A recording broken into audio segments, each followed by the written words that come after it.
So happy Friday, everyone. Happy Valentine's Day. I'm here with Roy Dickan and Burke Franklin, and we're going to talk power tools. So Burke you've been doing this for quite a long time. Maybe I think you said 30 years. You've developed a bunch of templates and business stuff. And I think you started selling these when those self-help kiosks in the stores. And now you have Yeah. digital. I started back in 1988 is when I had this bright idea. I had written a business plan for a friend of mine. I didn't know anything about business plans at the time, but he had a deal going with Apple. They wanted to buy his engineering software, but at the time the SBA had done some study about 26,000 out of 29,000 businesses failed, and they determined that 65% of them didn't have a business plan. So Apple wanted to see his plan to be sure his business would survive to develop and support the product. And so, having worked at Texas Instruments, I understood the technology. Having worked for the Sharper Image catalog as the electronics buyer and later a copywriter, and then selling word processors to enterprises in Silicon Valley, I cobbled together all that experience into putting together this, what I call a catalog of answers to investors' inevitable questions.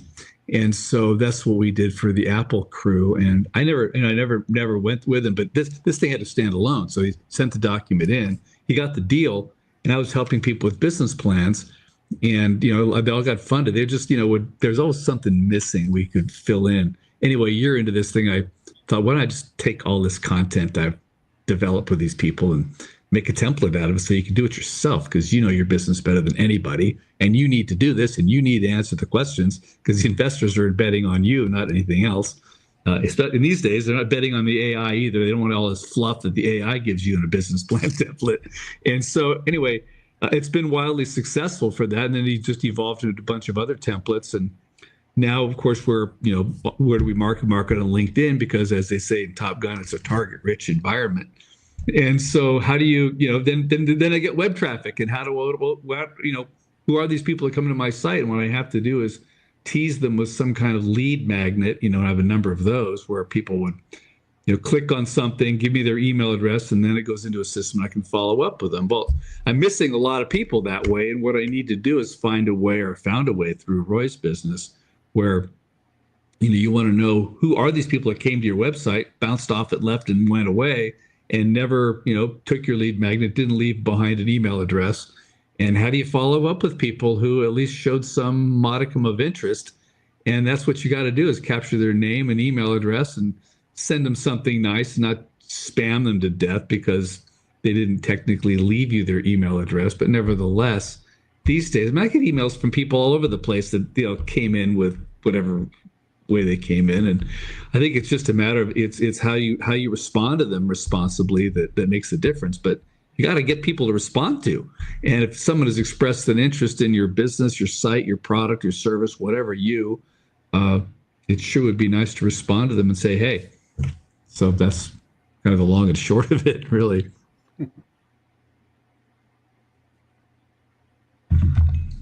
Hello, Greg. He didn't drop off, did he? I hope not.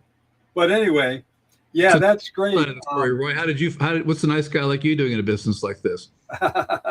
Yeah, that's what your product is helping me tell people.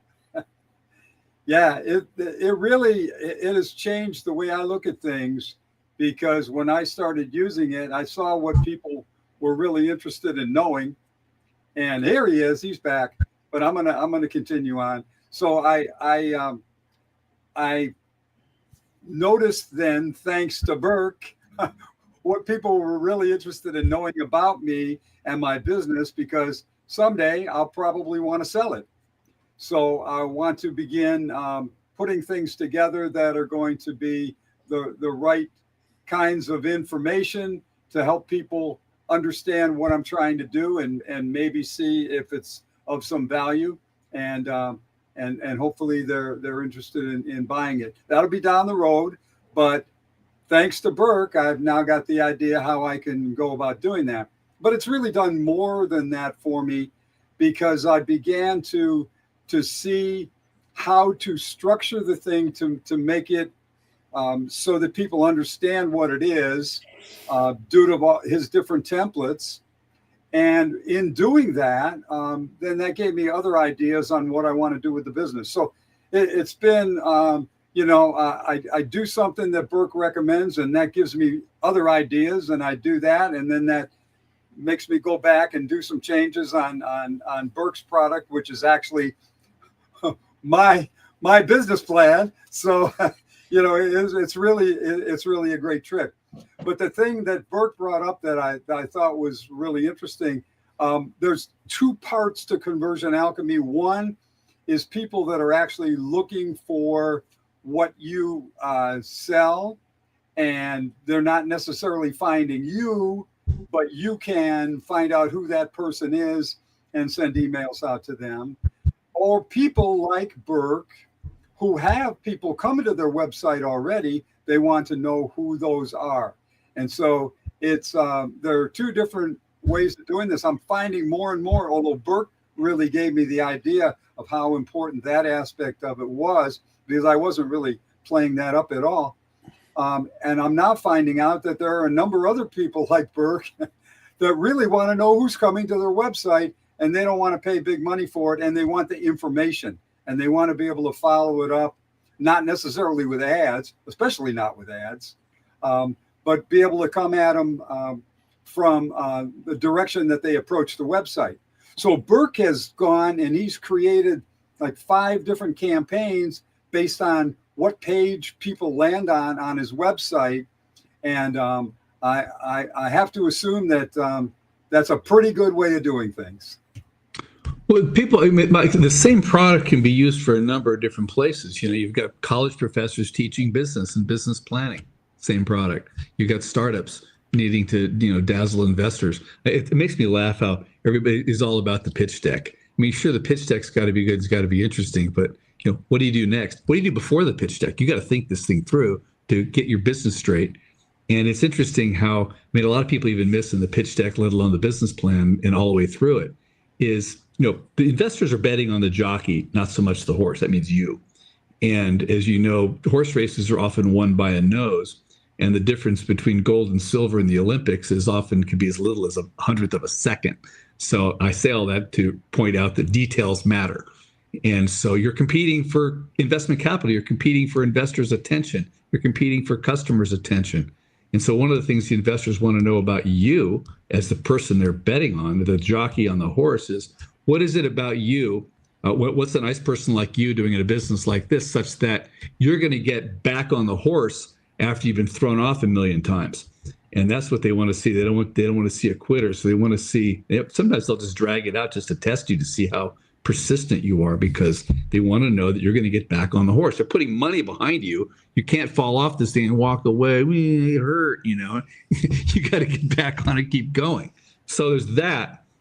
And anyway, but the whole idea to really and there's due diligence at the far end of it. This whole thing falls apart at due diligence. You might as well be mostly prepared for that. And so we can get you really farther down the road faster than you can. An hour spent here is worth 100 hours avoiding it. So I think we can help a lot. And so we just need to know who we can help and reach out to them.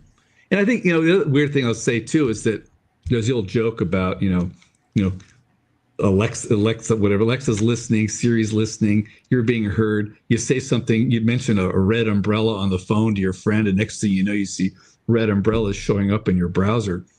And so, to think that you're not capturing someone's email on the way to your website that's like the tiny little problems compared to, all the other so-called invasions of privacy. So it's like, it's expected.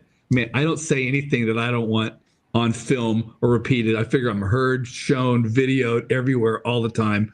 And so in a way, maybe that keeps us honest. But, it's just the way the world is. So having someone's email address and replying, hey, thanks for visiting my website. I saw you were interested in this. Can I tell you something more about it? Versus and I hate the emails that say, I'm just bumping this. I just wanted to bump this idea back to the top of your list. Like, don't do that. Yeah. Anyway, I digress. Yeah, we digress. Yeah, I guess I lost my internet connection and disappeared here for a bit. Yeah, but we were having fun. So yeah. So it's a good thing that's a StreamYard. If this was Zoom, we'd be all toast. So. Yeah. So Anyway, what else can we say about this? There's just so much going on technologically that, I mean, marketing has gone from, writing good. You got to write good headlines and good ads and give a good pitch, but it's like 80-20. That's 20% of the marketing. The other 80% is the technological platform, the technological delivery of all this stuff. And this is kind of the front end of that delivery, is getting someone to deliver to.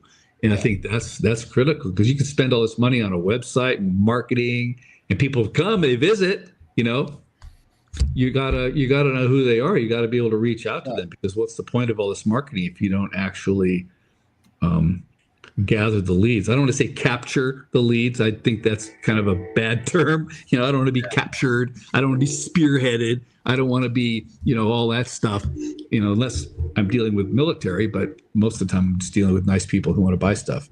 Yeah.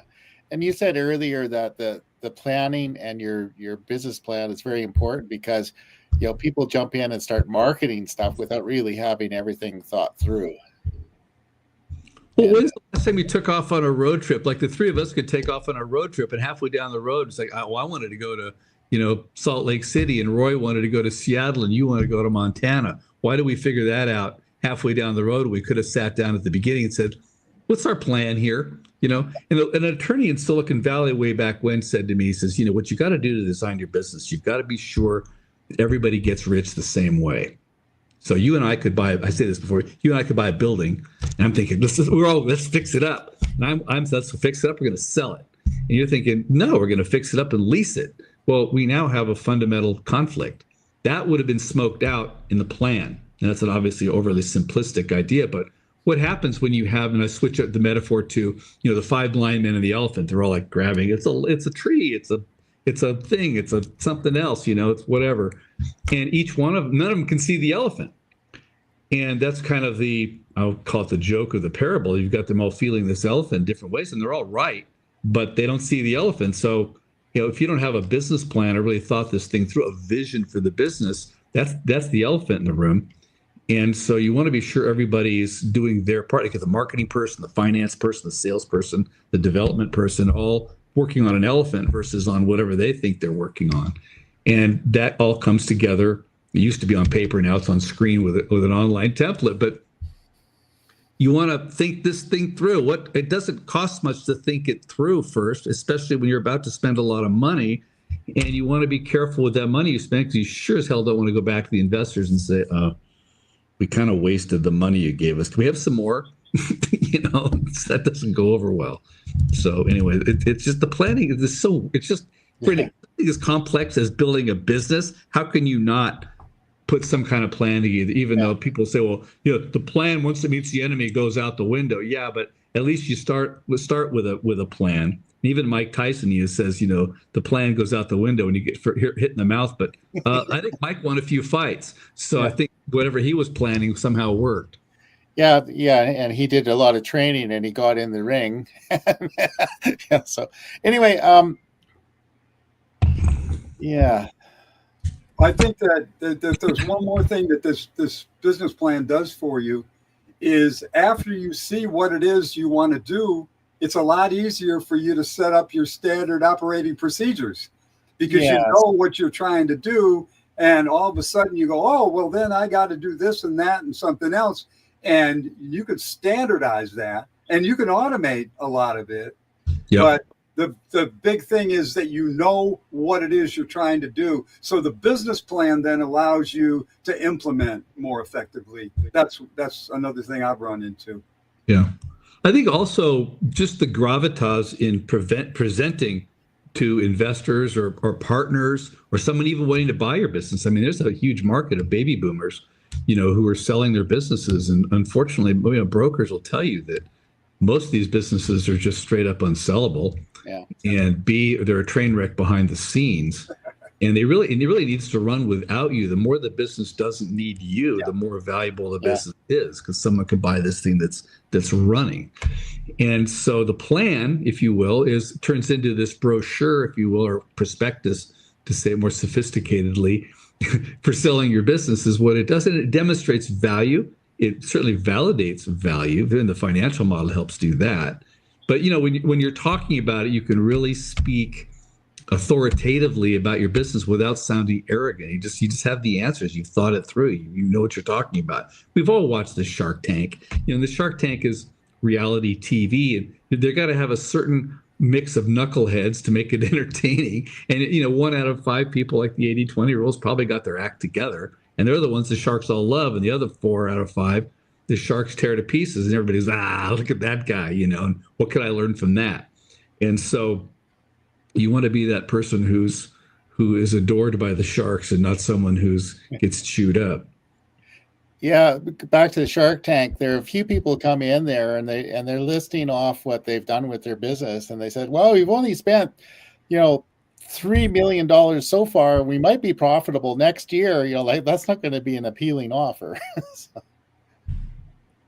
And one guy goes, I'll sell you 51% of my business. And they go, why would you sell 51% of business? Either sell 90% of it, keep 10, or sell 10% of it or 20% of it and keep the rest. Yeah. And I couldn't understand why he would sell just enough to give the other person control when, your business and know what you're doing, and your heart, mind, body, and spirit are into it and behind it. You really want to be the person who maintains control of it. Unless you sell it completely yourself, you sell it and go to the beach or do something else, No. As you said, it's actually not that easy to sell the business sometimes. We have some friends who are very, very profitable, very good, natural health food store, and they either couldn't find qualified people, or the banker objected to somebody, or whatever. They eventually sold it, and they looked into selling it to the employees, all sorts of things. They went through almost every route you can probably go, and they finally, another larger chain of health food stores bought it, which is kind of the way things go. Yeah, you want to keep in mind, I think, who might be the potential buyers of your company. Yeah. And what might they want? What are they missing? What can you give them? One thing that's kind of surprising that people don't consider is selling to a company that's mine's mostly American. It sells worldwide as long as you speak English at the moment. So I don't have the Spanish and other versions of it, but somebody maybe wants to buy a business with a foothold in America with a reach to American entrepreneurs. They would pay extra for that, because Microsoft wouldn't pay that because they already own most of it. They don't need anything from me except just the content, which, there's that. And I even think of it, a company like Intuit. They could knock my whole thing off, but it would take them at least 18 months by the time they got, a couple of years by the time they actually got something to market. They could buy it today, and in 20 minutes, I'll ship the bank account over and it's all theirs. And they can start selling it today, and they've got a certain customer base that would buy a certain response percentage of my system. You do the math on this, and then you do the multiple on what their stock is worth. So if it's a 10x multiple, I think in Intuit's case, it's north of 40, I think. I don't know what it really is at the moment, but you think about that, and if they got, for every $100 in sales they get from me, their business is worth $4,000. I mean, you kidding me? So what would they pay for my business so they could generate those extra sales? Because those extra sales translates into higher valuation. Any CEO can stand in front of their board and defend that, and come across as a hero for making a brilliant investment. So that's how I'm thinking about if and when I sell this thing right now. I want to really goose it up some more and fatten this thing up and do more with it, because it's fun and people like it. Like Roy, and I hear success stories like that. I have to say a lot, all the time, and it's very gratifying because I feel like I'm actually helping people do something, which is the whole point. So, and it's really kind of the other thing too. I like to think I'm bringing some emotional intelligence to it, some awareness and consciousness to it. Since having done, I'm from California, we do all these hot tubs and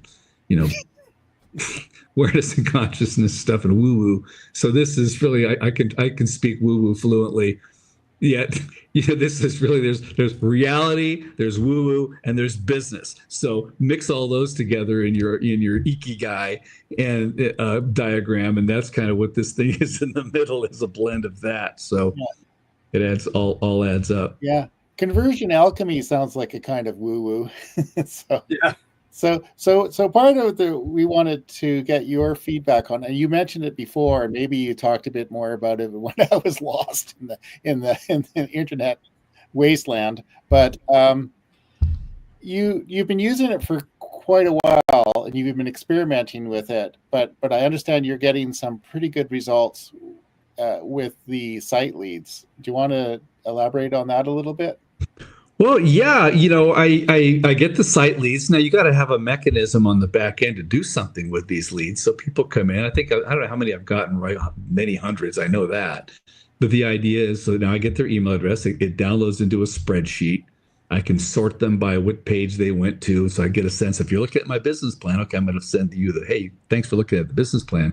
And then it goes into a workflow, a sequence. And I have, well, more than a dozen. I probably have about 30 or 40 emails, but they're mostly informative. Like, hey, you know, you can do this with a business plan, or this is the sequence for pitching investors, or, why investors don't like business plan software. I mean, they kind of want to see how smart you are without it. And I say, well, they've all got MBAs. Why can't you show up with sort of an unfair advantage of your own? So there's that.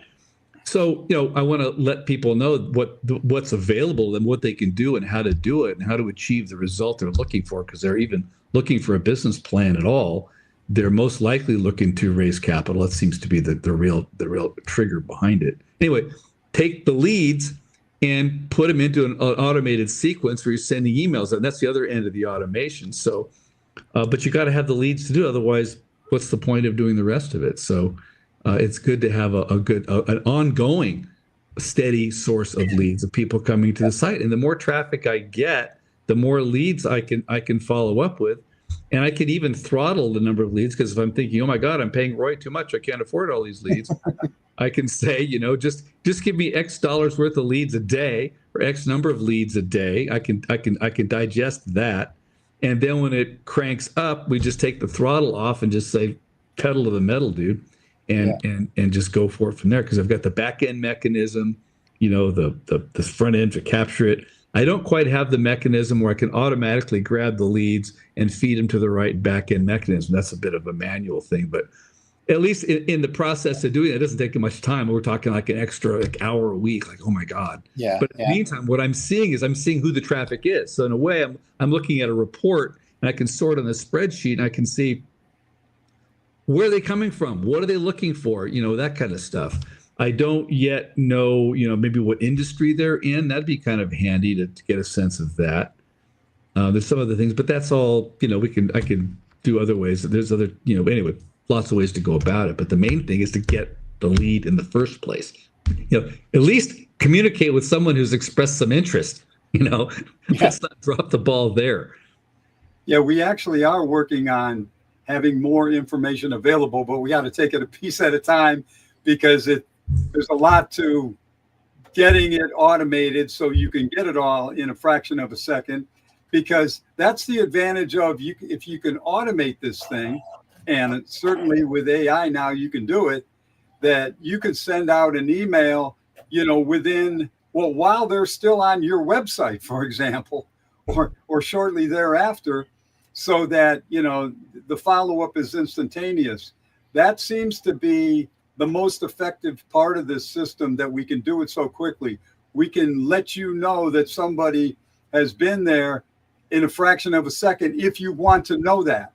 Now, not everybody really cares about that. They just want to follow up on the leads, depending on what page they went to and what kind of indications that you've got for what they want. But you can refine this even beyond what you're doing already. And what I'm doing now is I'm automating procedures so that I'm taking the human element out of it. So there are other things that we can do if you ever want to check into that in the future, so that you have to do less and less. Now, I don't know if you'll ever get to the 24/7 thing, 24 hours a day, 7 days a week. But hey, let's strive for that. Let's strive for that. So we can reduce it to 24/6, maybe. Yeah. Yeah. There we go. I have a Shark Tank question for you, Burke. Are you making sales using this? Yeah, well, it's a matter of there's always that, whatever that percentage is. So yeah, you can't make any sales at all. I don't know who's interested. So yeah, it is making sales. So that's refreshing. Um, yeah, I don't have the numbers in front of me what exactly it is that I could attribute directly to that. I probably could figure that out somewhere along the way. That's part of how I need to have my own dashboard evolve where I've got some of those numbers. It's interesting to try to extract. You got to somehow mash up Google, responses, and now this system, Roy's system, and the conversion alchemy, and then with QuickBooks. How do you get a customer acquisition cost number? It's one of those holy grail numbers that all investors ask, and we all should be keeping an eye on. I'd like to have a map that keeps a trail of, is it getting bigger or is it getting worse? Is my customer acquisition cost going down? And all that. Combine that with, and how can you tell which one of these customers has a higher lifetime value? I mean, now we're mashing up all kinds of stuff behind the scenes, which is where I'm going with the business power tool system, is to enable that behind the scenes. So that's what I want. I want that for myself. Really, is the lifetime value of a customer. Yeah. Because if the correct follow-up system means you stay in touch with this person even for years, and maybe they didn't buy anything initially, but maybe a year down the road they do, or maybe even longer than that. But if you have different things also, which you do, Burke, then you can bring up when you know what somebody bought in the first place or what page they came to in the first place, and then you can get an idea what they bought. You can then know what would be the next thing in their timeline that they want to get to. So you can really get effective with this thing if you want to spend a little time up front and automate it. Well, it's worth getting started on, that's for sure. And getting into the automation is just one step at a time. But the main thing is the holy grail is if you don't have the customer who came to see you, what happens? I even go to a restaurant. I say to a restaurant, you didn't ask me for my email address. There's like 2 or 3 restaurants in town here that it would send an email. Hey, we're having a Valentine's Day special, Oh, it wasn't thinking about you guys. Sounds great. Let's go see you. And there's restaurants that go out of business and they didn't get your phone number for any text. They didn't get your email. They don't know what you like to eat or whatever it is, I know the restaurant systems will tell you we sold X number of lobsters last week, X number of steaks last week. They should know what it costs. They know the top things that they're, like McDonald's in the movie The Founder, they found out that what people really want, they want it fast. I want a cheeseburger, fries, and a shake. I don't care about anything else. I don't want the tacos. I want that now. And to know that's crucial stuff, Yeah. So I'm glad you mentioned the restaurant. One of the best marketing things I've ever seen is Bonnie and I were in San Antonio, Texas, and we went to a Mexican restaurant. And in order to get Wi-Fi, they wanted your email address. Anyway, I got marketing emails for them for 3 years, probably. And I've done 2 or 3 broadcasts about that restaurant and their marketing strategy, sending people there. And we're certainly going to go back there. To that restaurant. How often do you think about going to San Antonio just to go to that restaurant? Yeah, like I would go back to San Antonio to go to that restaurant. And I just sort of it was one of the best marketing things I've ever seen, really. So, and how could somebody take that they should go to those guys and say, let's make a deal. I want to license this from you or pay you for that. I hate when people just rip somebody off like that. You should go to them. They cooked this thing up and involve them in it and have them be the poster child for it and share some of the cashish with them, Yeah.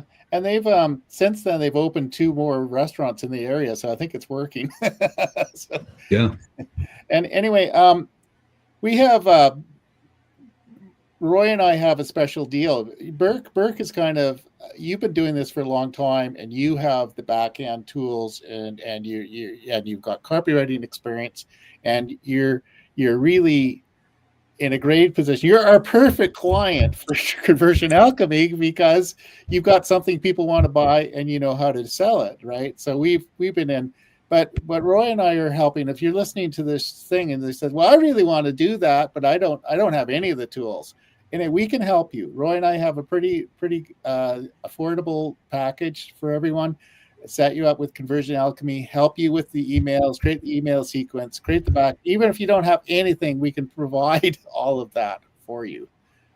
So if you're anywhere from, your Zen master like Burke, and you just need one more tool to get more leads, then we can help you there. Or if you're really just wanting to explore Conversion Alchemy and our approach to that, we invite you to reach out to Roy and myself, and we'll have a chat. Yeah, the back end is really where the money is made, and Greg and I've been doing this long enough that we know pretty much the way it's going to work for anybody that we run across. So rather than you're having to reinvent the wheel, and maybe you get it right off the bat, but you probably won't, why not have us at least set it up for you, and then we can run it for you as long as you want us to. But it's a very affordable situation that can really produce money for you time and time again with the same leads. You get the leads once, and you can market to them without cost, basically. Yeah. For years. Yeah, you have a special offer a year later, or some event you want to invite them to. They're in your database. Yeah, and we can either help you with the ideas, or we can actually do it for you. Yeah. But the other advantage that, it kind of is another elephant in the room is, it's not, there's the technology, which is evolving constantly. And then there's also, we've all been through many technological cycles over the years. And we started back with, black and white TV or TV at all, and it evolved. Our generation has been through more technological changes than anyone. But that said, at the same time, there's also the human factor of it, which I would say the experience, the length of experience are all of ours, tenure, if you will, in dealing with people, the world, seeing changes happen, knowing what's a priority and what's not, in a way. I think there's a real advantage to working with people like you, us. I won't say old guys, but it's kind of, we understand humanity. We understand human nature. I think that's a key ingredient that if you haven't been around long, but your business is dependent on a certain element of human nature, then you want to work with people who have experience with humans and dealing with humans over the years in all kinds of different capacities. And so there's a real serious advantage there, an age advantage, I would say, that's very useful. So, and I really object. I was talking to some investors, and I said, well, what's your tech stack? Well, one of my responses was, I'm using off-the-shelf things that are proven to work. I'm not using cutting-edge tech behind the scenes. Bleeding edge. Cutting edge, bleeding edge, enough as it is. But a technology behind it it's proven. I can't afford to, build bleeding edge on bleeding edge, because anything, things fall apart, something goes wrong, you fall off the internet when you're not looking, you can't afford that. You've got to have something, there's a certain blend between off-the-shelf parts and doing something new with off-the-shelf parts. So at least you've got something that's reliable, and the new thing can be tweaked, but still using more proven technologies. And I think having been through lots of technologies and listened to a number of people who say things that probably shouldn't be said, at least, but you're getting the reality check on the technology. That's something I think is worth its weight for sure. So there's that. Especially when you're betting the farm. You're betting your money, you're betting your life, the next 3 to 5 years of your life doing some new thing you're doing, and you're betting your family's money or an investor's money. And at the end of the day, you want to sell this thing and make money. There's one company I won't mention, but they sold for $80 million, but they had more than $80 million in debt. So the founder made nothing. The investors made nothing. The message to the investors from the founder was, sorry, well, I'm in the same boat as you. We didn't make any money, but we sold the business, and you can't afford that to happen. Do you? At least, especially if you've worked this for a long time, you're getting to the place, I want to sell this thing and go to the beach or retire, whatever you want to do. That's the pivotal moment. You can't afford to drop the ball there. Keep that in mind. Yeah, it's kind of like if you want to climb Mount Everest, you probably want a guide. Yeah, you probably want to live in Colorado for a couple of years first, at least to get acclimated to 5,000 feet before you go to 20. So That too. Yeah. So I have a question for the two of you and Burke, and this is one of the dangers of live broadcasts. That somebody's going to come up with an idea and say it out loud. Would you be willing, if somebody out listening wants to consider your power tools, business tools, and conversion alchemy, that we meet and we have a discussion with what they're trying to achieve, and then and maybe make some recommendations? Like, it could be, maybe you need to go back to the drawing board and think about it some more. Buy some of Burke's tools, do your business planning. But if you're ready to go, let's put up with something that'll work for them. Are you guys interested in that? Yeah, I don't know exactly how that would play out, but I mean, yeah, sure. That's always interesting to me. I go back to popular science and popular mechanics and wonder what happened to the guy with the 200 mile per gallon carburetor. Yeah, I've been looking for him too. Never made it to the mainstream when it coulda, woulda, shoulda, and he should be flying a Learjet now, and we should be getting 200 miles per gallon, but we're not. So there we go. Yeah. So I'm always curious about those things. Yeah, because Roy and I have done that in the past. We have invited people to come with us. We have a discussion about what they're trying to do, and at the end of it, we may, if it's a good fit, we'll make a proposal for them. And it sounds like with what we have, what we offer, what you offer, it could be really a winning proposition for many people listening. Yeah, collaboration of this type means there's nobody else that's got that solution. We've got a solution that goes beyond what anybody else can give because of the collaboration aspects of what Greg has pointed out. And, they may be shopping for different kinds of solutions, but they would come to us, and I'm sure we could give them certainly a broader perspective, I think, on it. Yes, absolutely. And so, for sure. Good. Some ways may consider. We may tell them some things they don't want to hear. Yeah, well, but I'd rather hear it. It's like in my kickboxing class, we had this little Vietnamese instructor who said, "Hit him in the head, wake him up," because we were practicing this block. Everybody's got, you've got to have somebody really take a swing at you, meaning to hit you in the head. We're wearing big helmets, but if you don't have someone taking a genuine swing at you and learning how to block that, you're never going to be able to do it in real life. So you want to at least take the hit in a practice session than you do on the street. Yeah, and I think people can count on us being fairly honest in our feedback, right? So life's too short to kind of just, lead somebody along if they're not ready, really. So it's not like it's for you shooting it down. It's feedback, like you're going this way, but if you just kind of go this way a little bit, it might fit a little better, Might fit a little better. It's not any kind of brutal beat down. It's more of a. And sometimes I've seen people, I know a few business coaches who have a part of their genius is somebody says what they're doing and they look at it and says, well, okay, yeah, that's fair enough. But I think what you're really offering is this. And sometimes it's just a rephrasing of it or refocusing on a different market or something, because we all get caught into, we got stuff to sell. We're going to sell it to somebody, where sometimes we need to really understand where people are going and use our business experience to get them on a path that's going to work for them. I have all these Post-it notes that I grab my Post-it note thing when I read a phrase in a magazine or a post, or somebody says something. Ooh, that's a great way to say it. And I got all these different ways of saying different things, and it's kind of crazy making, but it's different ways of looking at maybe the same thing, and you just want to maybe try some different. Like down here, I got this smart system, simplify and speed success. Okay, I use every S word you can imagine, but somehow, and that ends up with success from to all the way to sale and succession. Yeah, the S alliteration. There we go. Yeah. Anyway, do we have any last requests or invitations, comments about today? I think this is great. I really think I'm going to put it up on the screen again here.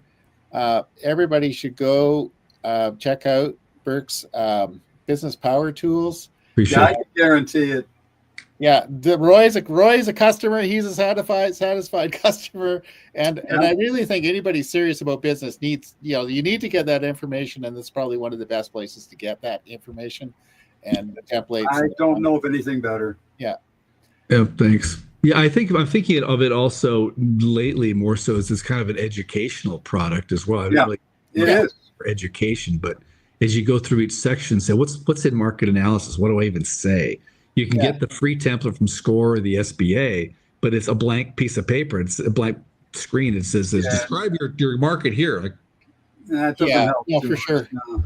I'm pretty sure once they go through the process, they're going to be in a much better position to know whether they should do it or not, or if they're headed in the right direction. Really. Read it. If you just read the stuff, let alone edit it, you can learn a lot. Yeah, learn a lot. Yeah, well, hopefully not live, but yeah.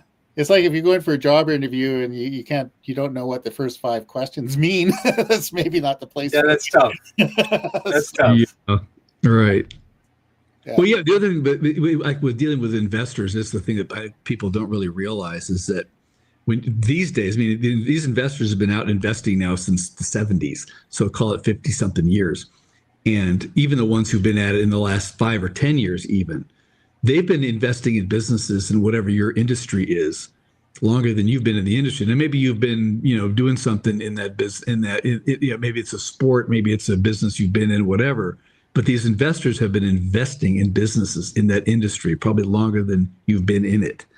And so they probably know, I'll say this, they probably know more about your industry than you do.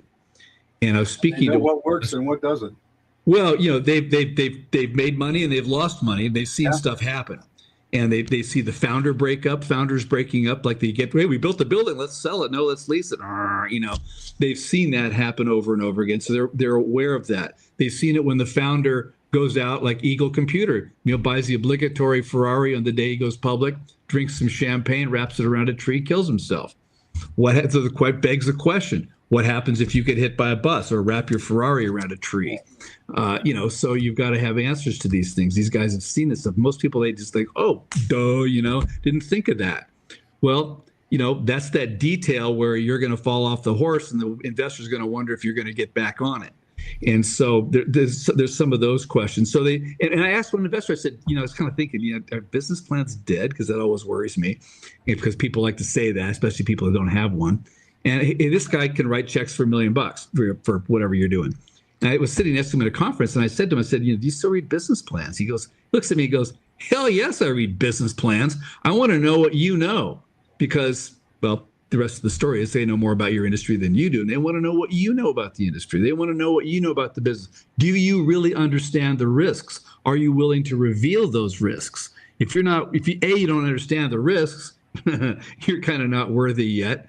And if you don't reveal the risks, and you do know them, but you don't reveal them, then either you're naive or you're certainly losing trust because you're not revealing the risks to the investor. They're kind of sitting back saying, okay, there's 3 risks in this business. I want to see if this guy knows what they are, and let alone is he going to tell me. And if you say, look, I got 3 risks. There's this, and the other thing. I got this one solved. This one I can solve with your money. This one, I don't know, but I'm all ears. Proceed forward. Otherwise, go home. Yeah. So it's just some stuff like that people really aren't aware of. Like you're going down the yellow brick road, and most of them have never seen a flying monkey or a wicked witch. And the smart ones are coming along with a baseball bat and a bucket. For anyway. Yeah. One thing is, one advice is always plan how you're going to get out of your business, which is what the Shark Tank is really mostly about. Is they want to buy equity into the exit plan. Yeah, as much as anything. Yeah, how to make your business exist and work well without you. Yeah, without you. We're on your business, not in it.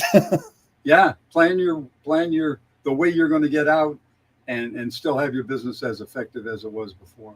Well, that's why this operating manual is so important. I mean, the business plan I call it the hardest working document in business, because you think it's a plan, it's a roadmap, It's a playbook. You come up all these different, metaphor and names for it, but it's really an operating plan. It's really the owner's handbook at the end of the day.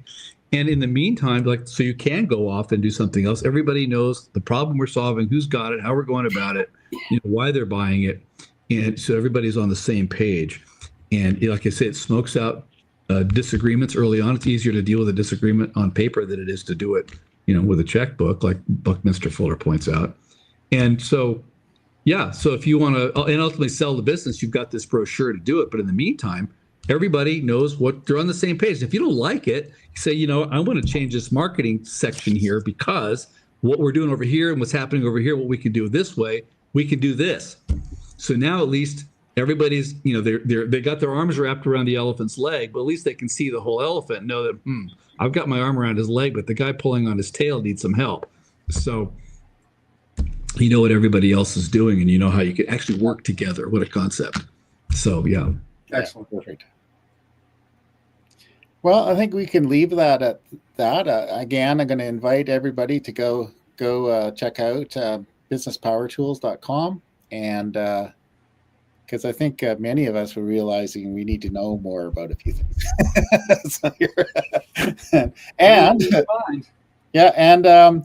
If you're ready, if you want some help with your marketing, give us a call, and we'll give you an honest appraisal of where you're at and where we can help you, and we'll go from there. Cool. Grow that business. Yeah. Well, thank you very much for joining us today, Burke. This has been great. Appreciate it very much. Yeah, thank you. Thanks, Always guys. good to see you. See you later. Always good to be seen. Always good to be seen. Yes.